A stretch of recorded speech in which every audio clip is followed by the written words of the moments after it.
नमस्कार, स्वागत है आपका। लोकसभा चुनाव की घोषणा हो चुकी है।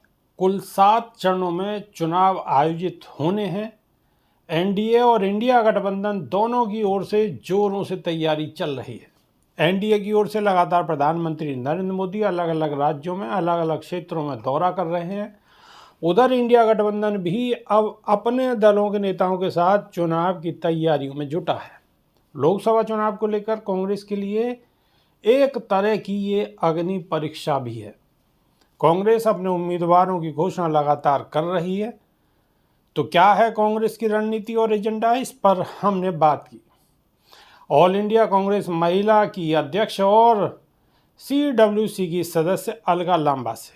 उन्होंने क्या कुछ कहा, चलिए बताते हैं। कांग्रेस चुनाव को ध्यान में रखकर पूरी तरह से तैयार है। उदयपुर में हुए नव संकल्प शिविर में यह निर्णय लिया गया कि 50 से कम आयु वर्ग के लोगों को, महिलाओं और पुरुषों को संगठन से लेकर उम्मीदवारी तक के लिए ध्यान में रखना है। उम्मीदवारों की जो सूची आई है उसमें 50% जाति वर्ग का ध्यान रखा गया है। उसमें SC, ST, OBC और महिलाओं को टिकट दी गई है। ऑल इंडिया महिला कांग्रेस की अध्यक्ष बनने के बाद 60 दिनों में 20 राज्यों के 30 शहरों में नारी न्याय सम्मेलन किया। इनमें जानने की कोशिश की गई कि आखिरकार महिलाओं के मुद्दे क्या हैं। महिलाओं को गरीबी, बेरोजगारी, महंगाई आदि से परेशान करा हुआ है।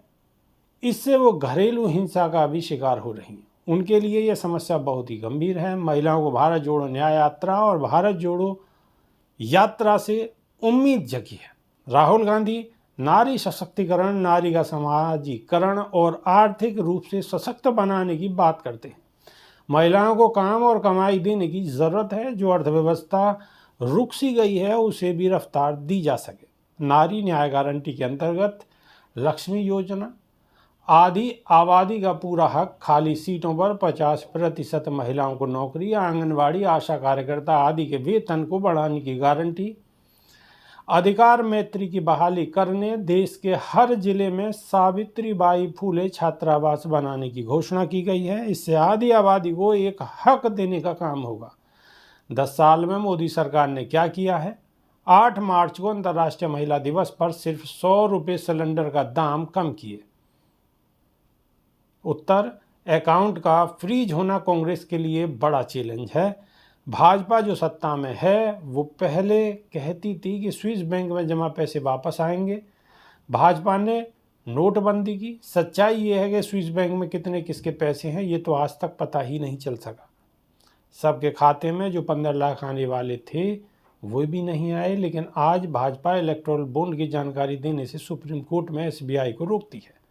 हालांकि सुप्रीम कोर्ट के अडिग निर्णय के बाद SBI ने जानकारी दी है। इससे पता चला है कि पहले छोटे व्यापारियों पर एजेंसी छापा मारती हैं, बाद में वो लोग पार्टी को चंदा देते हैं और केस खत्म कर दिया जाता है।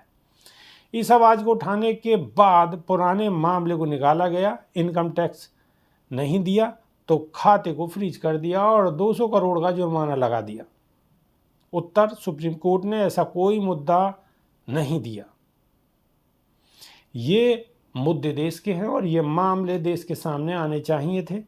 सुप्रीम कोर्ट ने न केवल इलेक्टोरल बॉन्ड बल्कि उसके आदेश पर साक्षी मलिक के आरोप पर ब्रजभूषण सिंह पर केस हुआ।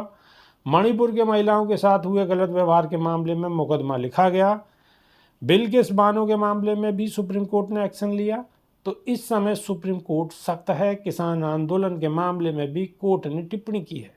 हरियाणा हाई कोर्ट ने अभी हाल ही में कहा है कि जो आंदोलन कर रहे हैं वो किसान हैं, उन पर गोली नहीं चलनी चाहिए, उनकी बात सुनी जानी चाहिए।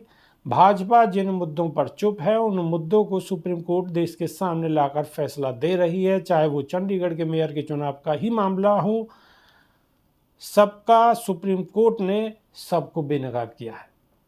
उत्तर, राहुल गांधी को जनता का अच्छा रिस्पांस मिला है। कन्याकुमारी से कश्मीर तक राहुल गांधी ने भारत जोड़ो यात्रा करीब 4000 किलोमीटर तक की निकाली है। उसमें उनको लग गया है कि देश के बेरोजगार युवाओं में गुस्सा है। अग्निवीर योजना के लिए युवा खिलाफ है। महिलाओं के साथ भाजपा के मंत्री सांसद अत्याचार करते हैं। आदिवासियों से लेकर सभी जाति वर्ग के लोग जुड़े हैं। युवा न्याय नारी न्याय, किसान न्याय, श्रमिक न्याय और भागीदारी न्याय के मुद्दे पर 2024 का चुनाव लड़ा जाएगा।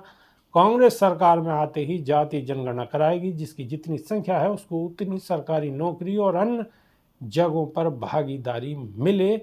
और जाति जनगणना न करा के भाजपा ने उनको वंचित रखा है। अभी के लिए सिर्फ इतना ही। नमस्कार।